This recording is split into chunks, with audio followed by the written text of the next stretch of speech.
इकडे नाही बघत राहायचं, इकडे बघायचं. ते बंद पडलं का चालू राहिलं काही टेन्शन नाही घ्यायचं तुम्ही, ते माझं आहे. आता hello students, today we are going to see motional electromotive force. Motional electromotive force means EMF तयार होणे कोणाच्या तरी मोशन मुळे. आता कोणाच्या मोशन मुळे EMF तयार होतो? हा, इलेक्ट्रॉन म्हणजेच करंट. करंटची डायरेक्शन इलेक्ट्रॉनच्या डायरेक्शनच्या अपोजिट असते. हा, तर motional electromotive force, translational motion of a conductor. आतापर्यंत आपण मॅग्नेट कॉइल एक्सपेरिमेंट मध्ये एकतर मॅग्नेट एकतर कॉइल मूव्ह केली होती. तोच प्रकार इथं सुद्धा आहे, फक्त इथं कॉइल न घेता एकच लूप घेतलेला आहे आणि याचा शेप रेक्टेंग्युलर. तिथं कसा होता? सर्क्युलर.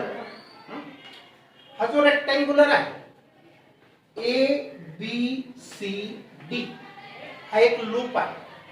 ABCD याला 4 साइड्स आहेत. फक्त ही जी साइड आहे इकडची ती कट करून इथं ठेवलेली. ही BC साइड इथं ठेवलेली, कट करून इथं ठेवलेली. ती अशी रोल होऊ शकते. समजलं? ही साइड अशी रोल होऊ शकते. आता बघा, हा कंडक्टर मॅग्नेटिक फील्ड मध्ये जाईल येईल अशा प्रकारची अरेंजमेंट करायची आहे. आता समजा मॅग्नेटिक फील्ड हा नॉर्थ पोल आहे, इकडे साऊथ पोल आहे आणि मॅग्नेटिक लाईन्स या नॉर्थ कडून साऊथ कडे जात आहे. आणि ही फ्रेम, ही जी फ्रेम आहे ABCD, ही हे जे फील्ड आहे ना नॉर्थ साऊथ अशा लाईन्स जात आहे. आणि जी मध्ये इन बिटवीन स्पेस आहे त्या स्पेस मध्ये हा कंडक्टर कसा असा मूव्ह होणार आहे, त्याला क्रॉस. लक्ष द्या काय सांगितलं. मॅग्नेटिक फील्डला मोशन ऑफ द कंडक्टर, हा कंडक्टर आहे किंवा फ्रेम, ती कशी आहे? क्रॉस आहे.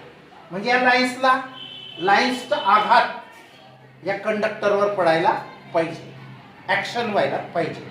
याची मोशन अशी असेल. आलं लक्षात?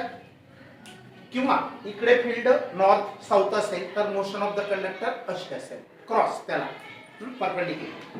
या ज्या क्रॉस लाईन आहेत, ह्या क्रॉस लाईनचा अर्थ काय होतो? Means magnetic field into the paper. Field कसं आहे इथं या फिगर्स साठी? नॉर्थ इकडे, साऊथ तिकडे, म्हणजे नॉर्थ कडून या लाईन्स अशा आहेत आणि फ्रेम कशी अशी आहे. त्या लाईन्स काय करतील? या फ्रेमला क्रॉस करतील. म्हणजे ही वायर आहे, मध्ये पोकळ आहे. बरोबर? आता बघा, translational motion of a conductor. हा कंडक्टर हे फील्ड आहे, फील्ड असं आहे इकडून तिकडे into the plane of paper असं. हे क्रॉस मार्क जे आहेत हे सगळे क्रॉसचा अर्थ होतो याला फील्ड परपेंडिक्युलर आहे. बरोबर? Consider rectangular frame ABCD. ही रेक्टेंग्युलर फ्रेम आहे. रेक्टेंग्युलर मीन्स आयताकृती. ABCD ही फ्रेम कन्सिडर करा. Of area LX. या फ्रेमचा एरिया किती आहे? LX. Length into breadth. आता तुम्हाला असं वाटत असेल ही लेंथ लहान आहे, ब्रेड्थ मोठी दिसते. हा, ऍक्च्युअल मध्ये लेंथ लांबच असते, ब्रेड्थ कमीच असते. पण इथं समजण्यासाठी थोडस याला व्हेलॉसिटी वगैरे द्यायची म्हणून फिगर अशी दिसत आहे ऍक्च्युअल. हा, लेंथ इंटू ब्रेड्थ. आणि ब्रेड्थ पण लेंथच असते एक प्रकारचे, फक्त दोघांचं मल्टिप्लिकेशन करायचं आहे. काय फरक पडतो एरियासाठी? मग एरिया किती आहे? ABCD लूपचा रेक्टेंग्युलर लूप आहे LX area. Is situated in a constant magnetic field B. ही जी रेक्टेंग्युलर फ्रेम आहे कुठं सिच्युएटेड आहे? वसलेली आहे, फिक्स आहे, अजून हलवली नाही. In a constant magnetic field B. हे फील्ड बी आहे असं वाटतं into the plane of paper. इकडे नॉर्थ पोल असेल, तिकडे साऊथ पोल असेल आणि ही फ्रेम अशी अशी फिरू शकेल, जाऊ येऊ शकेल क्रॉस. मॅग्नेटिक फील्ड कसं आहे, कॉन्स्टंट आहे. लक्षात ठेवा बी इज अ फिक्स. इथं बी फिक्स आहे म्हणून त्याचा डेरिव्हेटिव्ह निघू शकला नाही. बघा बी एल एक्स चा डेरिव्हेटिव्ह काढायचा आहे, पण बी आणि एल दोघं कसे फिक्स आहे, ते चेंज होत नाही. फक्त चेंज कोण होईल, एक्स चेंज होईल. म्हणजे आपण ही फ्रेमला तिकडे ओढली तर हे कमी होईल, मध्ये टाकली तर हे वाढेल एक्स. बघू आपण कशी चेंज होईल. एक्स चेंज होतो म्हणून त्याचाच डेरिव्हेटिव्ह निघू शकेल आणि तो असा असेल, वेलोसिटी असेल D X by D T. X for displacement. Rate of change of displacement काय असतो, वेलोसिटी असतो. मग याची व्हॅल्यू वेलोसिटी. बी आणि एल काय फिक्स आहे. तर बघा बी कॉन्स्टंट मॅग्नेटिक फील्ड, समजली ही लाईन. त्याच्यानंतर as the side BC is moved out, जसं का ही बीसी साइड अशी मूव्ड आउट म्हणजे बाहेर काढली स्लोली विथ वेलोसिटी व्ही. किती वेगाने काढली, व्ही एवढ्या वेलोसिटी. जशी एक फ्रेम असते बघा, ढासापट्टी असते, बारीक कर्वती असते ती. त्याला अशी धरणारी, कर्वतीला धरणारा असं असतं आणि हँडल असतो असं. त्या प्रकारे आपण याला मध्ये जाऊ येऊ देणार. मग बीसीला मूव्ह केलं. बीसीला मूव्ह केलं म्हणजे ही फ्रेम इथंच राहिली असं नाही. फ्रेमला चिपकवलेली ती पूर्ण फ्रेमला घेऊन इकडे तिकडे सारखे त्या फील्ड मध्ये, आडव्या फील्ड मध्ये. समजलं. As the side BC is moved out with velocity V. किती वेगाने काढली ती, व्ही एवढ्या वेगाने काढली. जो असेल तो स्पीड मध्ये काढा का हळू स्लोली काढा, आउट. ही फ्रेम पूर्ण बाहेर काढली. पूर्ण म्हणजे अर्धी बाहेर आणि अर्धी मध्ये. तर BC is moved out with velocity V to increase x. आता इथं काय प्रॉब्लेम झालाय, फक्त बीसी लाच त्याने मूव्ह केलं असं, फक्त बीसी ला. आणि याच्या तीन साइड आहेत त्या इथंच राहते. फक्त बीसी ला मूव्ह केल्यावर काय इन्क्रीज होईल, एक्स इन्क्रीज होईल. एक्स इन्क्रीज झाला तर एरिया पण इन्क्रीज होईल. जरी एल फिक्स आहे, बी आणि एल फिक्स आहे, फक्त एक्स हा चेंजिंग आहे. म्हणजे एक्स ला वाढवू शकतो. बीसी तिकडे सरकवली तर एक्स वाढू शकतो, इन्क्रीज होऊ शकतो. आणि इकडे केली तर कमी पण करता येईल. समजलं का. माझ्याकडनं पूर्ण फ्रेम सांगितली गेली होती, तर फक्त बीसी म्हटलेले त्याने.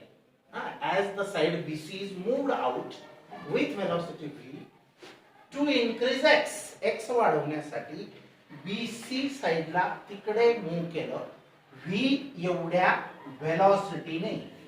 तर the area of loop ABCD increases. Area वाढेलच, बरोबर. बर ठीक आहे, एरिया वाढेल. Thus the flux of B through the loop increases. Area लहान असेल तर कमी लाईन्स पास होतील, एरिया वाढला तर जास्त लाईन्स पास होतील, म्हणजे फ्लक्स वाढेल, बरोबर. फ्लक्स म्हणजे एरियावर डिपेंड आहे ना. तर थ्रू द लूप फ्लक्स सुद्धा इन्क्रीज होतो. एरिया वाढला म्हणजे काय होईल, this area increases. Area of loop ABCD increases. ही फ्रेम इथं गेली, ही साइड फक्त इथं वाढवली, एक्स वाढला तर एरिया वाढला, एरिया वाढला तर फ्लक्स वाढला. Flux of B through the loop increases with time. With time म्हणजे काय, एकाच दम मध्ये ही बी सी तिकडे नाही नेली, हळूहळू हळूहळू हळू नाही, बरोबर. वेलोसिटी व्ही याचा अर्थ रेट ऑफ विथ टाइम आहे ना. टाइम तर लागेल ना, 1-2 सेकंड असं काहीतरी, म्हणजे वेळेनुसार ती सरकते. तर according to flux rule, flux rule काय म्हणतो आपला, induced EMF is equal to rate of flux. Flux rule second rule, Faraday's rule म्हणजे फ्लक्स रूल आहे. सेकंड रूल काय आहे, induced EMF E is directly proportional to rate of change of electric flux. Phi वाढला ना, मग area वाढला तर five वाढला, फ्लक्स वाढला. आणि फ्लक्स वाढला म्हणजे वेळेनुसार तो चेंज झाला, रेट ऑफ चेंज. मग काय होईल, ईएमएफ त्याच्यावर अवलंबून आहे. तो वाढला तर ईएमएफ वाढेल. फ्लक्स रूल सांगतो म्हणजे फॅराडे सेकंड लॉ. तो आहे ना फॅराडे सेकंड लॉ, फक्त मायनस साइन नंतरची गोष्ट आहे. लेंझ लॉ समजलं का? मग बघा हे sentence, according to flux rule म्हणजे Faraday second law, induced EMF is, हा जो ई आहे तो किती असतो, इज इक्वल टू हा इक्वल टू कोणाच्या इक्वल टू असतो, याला के कॉन्स्टंट टाकला पण के ची व्हॅल्यू 1 असते एसआय युनिट्स मध्ये, is equal to the rate of flux म्हणजे rate of change of flux phi. समजलं एवढं? तर थ्रू द सर्किट, हा फ्लक्स थ्रू द सर्किट वाढतो, हा किंवा रेट ऑफ चेंज ईएमएफ हा कशावर अवलंबून असतो, अकॉर्डिंग टू फ्लक्स रूल और according to Faraday's second law, the induced EMF is equal to the rate of change of flux through the circuit. हा rule आहे second law. The induced EMF will cause a current, EMF तयार होईल हे फॅराडेने सांगितलं. जर flux वाढवला, जितका वाढला तितका ईएमएफ तयार होईल. मग ईएमएफ तयार झाला, रेक्टेंग्युलर लूप मध्ये, कॉइल नाही आहे, लूप आहे, सिंगल एकच लूप आहे. जर ईएमएफ वाढला तर ईएमएफ मुळे काय तयार होतं, इलेक्ट्रोमोटिव्ह फोर्स म्हणजे इलेक्ट्रॉनला, मोटिव्ह म्हणजे चालना देणारा जो फोर्स असतो, इलेक्ट्रॉनला ढकललं म्हणजे काय तयार होतं, करंट सेटअप होतो. बरोबर?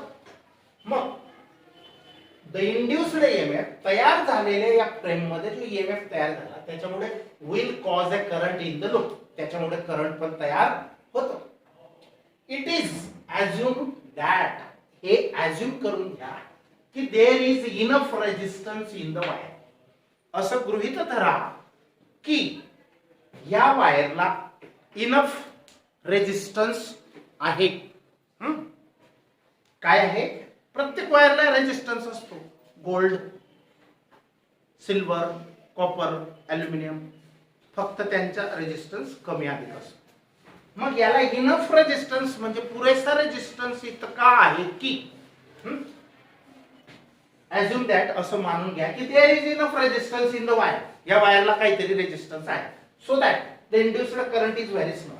असं मानून घ्या की रेजिस्टन्स जास्त आहे वायरला, मग करंट काय असेल, स्मॉल असेल, कमी असेल. करंटच्या ऑपोजिट रेजिस्टन्स असतो ना. प्रोड्युसिंग नेग्लिजिबल मॅग्नेटिक फील्ड, जर करंट कमी झालं तर मॅग्नेटिक फील्ड की जे बाहेरचं हे क्रॉस वालं नाही, हा त्याच्यामधून करंट फिरल्यामुळे जे तयार झालं ते मॅग्नेटिक फील्ड. कारण ओव्हरस्टेट काय म्हणतो, जर वायर मधून करंट गेलं तर त्याच्या अराउंड, वायरच्या अराउंड मॅग्नेटिक फील्ड तयार होतो. आता बघा किती सोपी गोष्ट आहे. एक रेक्टँग्युलर फ्रेम एबीसीडी घेतली, त्याची बीसी साइड, हा की त्या फ्रेमचा एरिया एलएक्स एवढा आहे, आणि या फ्रेमला आपण कॉन्स्टंट मॅग्नेटिक फील्ड की जे into the plane of paper जाते ह्या फील्ड मध्ये ठेवलं. त्याच्यानंतर बीसी ला व्ही एवढ्या वेलोसिटीने मूव्ह केलं हळूहळू विथ टाइम. मग काय झालं, ईएमएफ तयार झाला. ईएमएफ तयार झाला तर करंट सेटअप झालं. पण ते करंट समजा ह्या वायरचा रेजिस्टन्स काहीतरी असेल तर म्हणजे इनफ असेल, काहीतरी असेल, इनफ म्हणजे पुरेसा असेल तर करंट हे स्मॉल असेल. करंट स्मॉल असेल तर करंट फिरल्यामुळे जे मॅग्नेटिक फील्ड वायर मध्ये तयार होणार आहे तिच्या अराउंड, हा इथं असेल तर असं तयार होईल, आणि असं जाईल असं तयार होईल, असं जाईल तर असं तयार होईल. ते फील्ड आणि हे फील्ड एकमेकांना क्रॉस करेल. पण याच्यामधून करंटच कमी तयार झालं तर त्या करंटमुळे तयार होणारं जे मॅग्नेटिक फील्ड आहे, करंटमुळे तयार होणारं जे मॅग्नेटिक फील्ड आहे, करंटच स्मॉल आहे तर negligible magnetic field, magnetic field जे तयार होणार आहे ते कसं असेल, नेग्लिजिबल असेल. म्हणजे काय, गणतीमध्ये धरू नका, हा इतकं कमी असेल. आता बघ समजलं एवढा पार्ट, काही एवढा खास टफ नाहीये, हा समजायला सोपं आहे. आता हे माहित आहे का आपल्याला, मॅग्नेटिक फील्ड बी म्हणजे काय, फ्लक्स पर युनिट एरिया. काल का परवाच आपण कुठेतरी रिपीट केला होता हा formula. Flux per unit area. हा बुक मध्ये तर डायरेक्ट हे दिलेलं आहे, हे नाही पण ते इथून आलेलं आहे बघा. हा म्हणून मी आठवणसाठी हे एक्स्ट्रा स्टेप लिहिली. तुम्ही डायरेक्ट ही पण लिहिली तरी चालतंय. हा लक्षात ठेवा. आता magnetic field is equal to flux. Magnetic field is equal to flux per unit area. मग फ्लक्सची व्हॅल्यू फायची व्हॅल्यू कशी तयार करणार तुम्ही? B into A. B into A. मग phi is equal to B into A. B जसाच्या तसा, ए ची व्हॅल्यू आपल्याला माहिती आहे एलएक्स, बरोबर. मग B LX, phi is equal to B LX. पण आपल्याला ईएमएफ पाहिजे ना. Magnitude of induced EMF is phi माहिती आहे आपल्याला, बी एल एक्स. पण ई पाहिजे तर काय करावं लागेल? फायचा derivative with respect to time काढावा लागेल. डी बाय डी टी करावा लागेल फायचा. केला मग बघा, D by D T of phi. Phi म्हणजे कोण आहे? B L X. Value put up केली फक्त. याच्यात बी आणि एल काय कॉन्स्टंट आहे, taken outside the derivative side. मग डेरिव्हेटिव्ह निघेल तर कोणाचा निघेल? एक्सचा निघेल. एक्स म्हणजे डिस्प्लेसमेंट. मग डेरिव्हेटिव्ह ऑफ डिस्प्लेसमेंट काय असतो? व्हेलॉसिटी असतो. परंतु dx बाय dt ची व्हॅल्यू तर v असते. मग इथं v टाका. bl जसाच्या तसा bl इंटू v. म्हणून e बरोबर काय आन्सर आलं? bl. लक्षात ठेवा फॉर्म्युला. Equation number 1. आता या ठिकाणी आता असाच bl v आपण इथं तयार करणार आहे. लक्ष द्या. तसाच a charge q which is carried along by wire bc. bc wire इकडे आल्यामुळे समजा q एवढा charge carried along by wire bc, तिच्या मधला चार्ज तिने इकडे कॅरी केला. एक्सपिरियन्स लॉरेंज फोर्स, आणि तो जो चार्ज त्या बीसी वायरने इकडे आणला तर त्याच्यावर या मॅग्नेटिक बाहेरच्या एक्सटर्नल मॅग्नेटिक फील्ड क्रॉसिंग होईल ना चार्ज वर, तर कोणता फोर्स निर्माण होतो? Lorentz force. तो पण आपण शिकलोय करंट इलेक्ट्रिसिटी चॅप्टर मध्ये, बरोबर. आता Lorentz force that charge due to motion of the BC, a charge which is carried by the wire BC, that charge will experience a force, Lorentz force, and the Lorentz force you know, this is Lorentz force. Charge q आहे तो v एवढ्या velocity ने move झाला, आणि cross कोणाला केलं? त्या moving ने या b ला. म्हणजे b आणि v वेलोसिटी ऑफ चार्ज हे परपेंडिक्युलर आहे, म्हणून क्रॉस प्रॉडक्ट. हे दोघं वेक्टर आहेत, हा वेक्टर नाही. मग आता बघा, q जसाच्या तसा याला सॉल्व करा. याचं magnitude v cross b, cross product of two vectors is vb sine of theta. तर f इज इक्वल टू, हे मॅग्निट्यूड आहे, इथे एरो दिसत नाही कारण हे मॅग्निट्यूड काढला आपण. याचं मॅग्निट्यूड हे लिहिलं, म्हणून f चं मॅग्निट्यूड काय असेल? q vb sin of theta. इथे एरो दिसत नाही ना, याचा अर्थ आपण एरो सॉल्व केलं, त्याचा आन्सर हे आहे, बरोबर. q मात्र जसाच्या तसा कॉन्स्टंट आहे, म्हणून लेट इट बी इक्वेशन 2. समजले इथपर्यंत? which is perpendicular both to both v and b. हा f जो तयार होतो तो कोणाला परपेंडिक्युलर आहे? v आणि b दोघांना. आता लक्ष द्या, v कसा आहे b कसा आहे. b हा into the plane of paper आहे, नॉर्थ इकडे साऊथ तिकडे, आणि v कसा आहे? असा आहे. आणि फोर्स कसा तयार होतो? या दोघांना परपेंडिक्युलर असं सांगितलंय. which is means force is perpendicular to both v and b and hence parallel to side bc. आता लक्ष द्या, b ची डायरेक्शन अशी आहे, वेलोसिटी अशी आहे, आणि फोर्स वरती आहे, वर खाली. मग वर खाली म्हणजे bc ला पॅरलल, बरोबर. मग bc ला पॅरलल असेल. समजलं का एवढं? Hence parallel to bc. When, आता पुढची गोष्ट, when the charge q moves a distance l, मग तो चार्ज B टू C अथवा C टू D म्हणजे L एवढं डिस्टन्स तो ट्रॅव्हलिंग करेल. तर when the charge Q, आता Q चार्ज लहान मोठा मोठा किती पण असू शकतो, अनेक चार्जेसचे एकत्रीकरण पण असू शकते Q चार्ज. तर when the charge Q moves a distance L along the wire, work done by forces. आता एवढा फोर्स ऍक्ट होतोय आणि चार्ज पण मूव्ह होतोय म्हणजे काय होईल, वर्क डन होईल. काय होईल, वर्क डन होईल. मग वर्क कसं काढतात, हा वर्क डन होईल की नाही बघा. When the charge Q moves a distance L, म्हणजे एवढं अंतर तो एल एवढं अंतर तो पार करेल आणि त्याच्यावर फोर्स ऍक्ट होत असताना तो जाईल म्हणजे वर्क डन तो करेल. तर work done by the forces. मग वर्क डन किती होईल, वर्क डनचा फॉर्म्युला काय आहे, force into displacement. Force into displacement, displacement of charge is L. हा एक्स पण डिस्प्लेसमेंटच आहे पण ती अशी डिस्प्लेसमेंट होती, ही अशी डिस्प्लेसमेंट आहे चार्जेस. तर फोर्स इंटू डिस्प्लेसमेंट, मग फोर्सची व्हॅल्यू काय आहे, तयार आहे बघा, Q V B sine of theta. इथंची व्हॅल्यू आहे. हा फोर्सची व्हॅल्यू काय आहे, हा फॉर्म्युला माहिती की नाही, फोर्स इंटू डिस्प्लेसमेंट. आपण जनरली एस वापरतो पण इथे एल आहे घेतलेला म्हणून एल वापरावं लागेल. समजलं हे. एफ ची व्हॅल्यू काय टाकणार तुम्ही, ही तयार केली Q V B sine theta. L जसाच्या तसा. Let it be equation number 3. बरोबर. आता व्हेअर थिटा, हा थिटा कोणामधला अँगल आहे, या दोघांमधला अँगल आहे. हा कोणामधला, व्ही आणि B. Where theta is angle between V and B और बी अँड बी.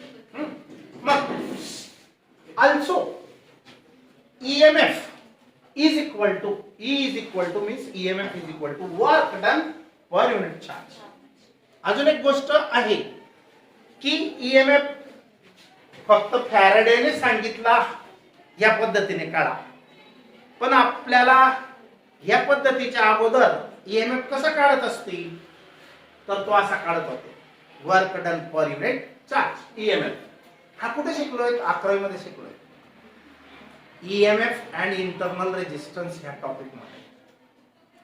EMF कोणाला म्हटलं होतं आपण, the energy required by the battery किंवा supplied by the battery to circulate unit positive charge once round the circuit. एक चक्कर, एक coulomb एवढ्या चार्जला एक चक्कर सर्किट कोणतं पण असो त्याच्यामधून बॅटरीला एक कुलम चार्ज पाठवून परत फिरवून आणायला जो फोर्स लागतो त्याला म्हणतो आपण इलेक्ट्रोमोटिव्ह फोर्स. 11वी मध्ये झाले बघा, तसा सर्किट होता, रेजिस्टन्स होता. हा बॅटरीला एक त्या सर्किटच्या क्लोज्ड सर्किटच्या एक राऊंड, हा एक कुलम एवढा चार्ज पाठवून जे तिची एनर्जी खर्च होणार आहे त्या बॅटरीची त्याला म्हणतो आपण इलेक्ट्रोमोटिव्ह फोर्स, EMF. आणि तोच फॉर्म्युला आहे work done per unit charge. Unit charge म्हणजे 1 कुलम चार्ज. मग W अपॉन Q. मग W ची व्हॅल्यू काय, Q V B sine theta L.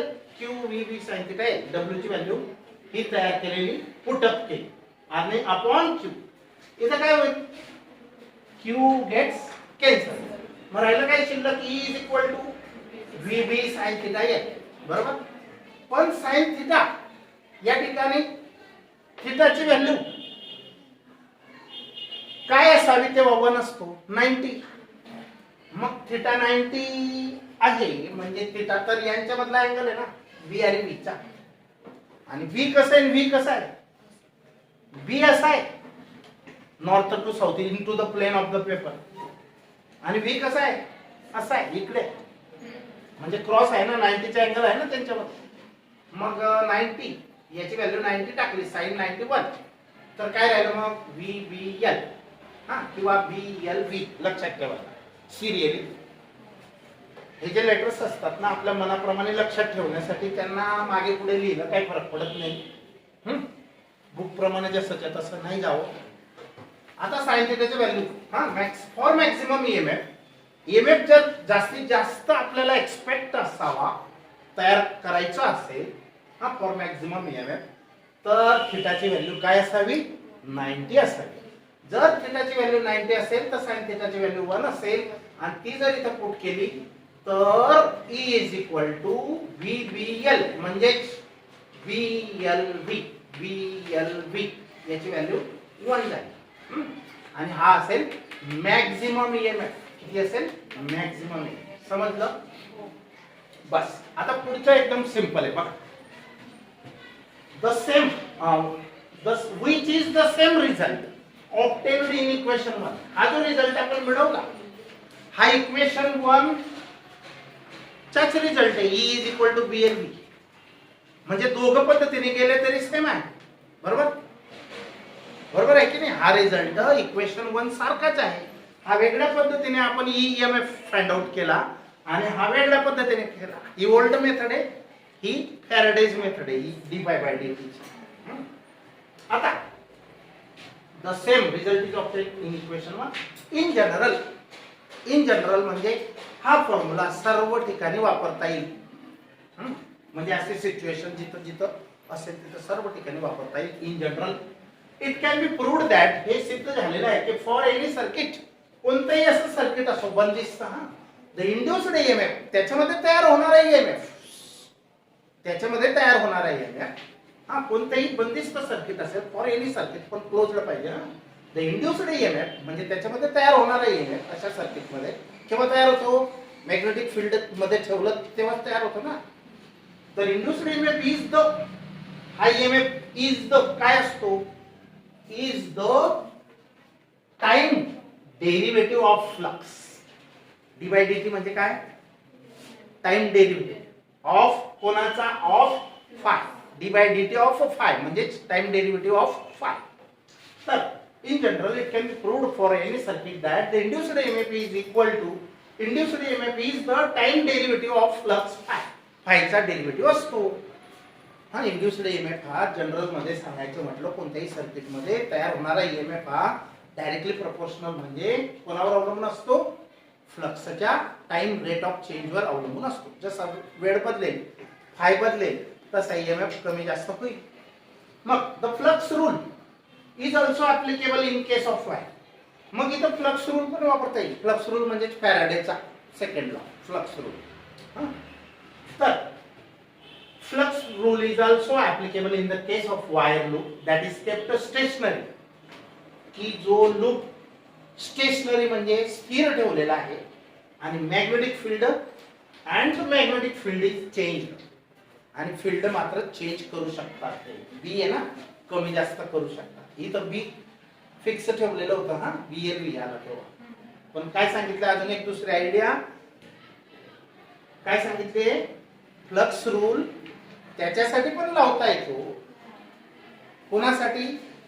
Loop fix असेल आणि मॅग्नेटिक फील्ड कमी जास्त असेल. आता मॅग्नेट कॉइल एक्सपेरिमेंट मध्ये तेच तर पाहिलं आपण. अगोदर काय केलं? मॅग्नेटला जवळ आणलं, फ्लक्स वाढला. दूर नेलं, फ्लक्स कमी झाला. कॉइल फिक्स होती. किंवा हा तेव्हा ईएमएफ कॉइल मध्ये तयार झाला, करंट तयार झाला. किंवा मॅग्नेट फिक्स ठेवला आणि कॉइल मूव्ह केली. मग इथं आपण काय मूव्ह केलं? फील्ड का कॉइल? कॉइल म्हणजे फ्रेम. कॉइल मूव्ह केली वेलॉसिटी, मॅग्नेटिक फील्ड फिक्स होते. पण मॅग्नेट कॉइल मध्ये दोघं और आहेत, एक तर याला मूव्ह करा, एक तर कॉइलला मूव्ह करा. म्हणजे तेच सांगितलंय, the rule is also applicable in case of a wire loop that is kept stationary. लूपला फिक्स ठेवा पण काय चेंज करा? मॅग्नेटिक फील्ड चेंज करा, तरी पण सारखंच ईएमएफ तयार होईल. हा डाऊटच नाही. तर the Laurent force on electrical charge, electrical charge EMF तयार होईल म्हणजे चार्ज मूव्ह होईल म्हणजे करंट तयार होईल. तर करंट क्यू एवढ्या चार्ज जर फिरत असेल, करंट म्हणजे charge, rate of flow of charge, तर लॉरेंट फोर्स किती असतो? F is equal to QE plus Q V cross B.